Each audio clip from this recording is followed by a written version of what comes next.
গণঅভ্যুত্থান দিবস 2025 উপলক্ষে আয়োজিত আজকের এই আলোচনা সভা ও দোয়া মাহফিল অনুষ্ঠানে উপস্থিত জুলাই গণঅভ্যুত্থানের সবথেকে সক্রিয় যে অংশ ছাত্র, সেই ছাত্র ছাত্রীবৃন্দ, উপস্থিত গণমাধ্যম কর্মী, উপস্থিত আছেন উপজেলা পরিষদের বিভিন্ন স্তরের কর্মকর্তা কর্মচারীবৃন্দ হারিয়েছে এবং এখনো যারা আহত হয়ে সেই কষ্টগুলো এখনো সাফার করছে।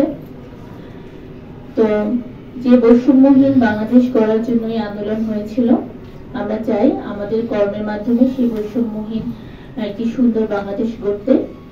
সেই প্রত্যয় নিয়ে আমি আমার বক্তব্য এখানে শেষ করছি। সকলকে আবারও ধন্যবাদ জানাচ্ছি। আমরা এখনই আমাদের যে দোয়া মাহফিল হবে সেখানে সবাইকে অংশগ্রহণের জন্য অনুরোধ করছি। ধন্যবাদ সবাইকে। আসসালামু আলাইকুম।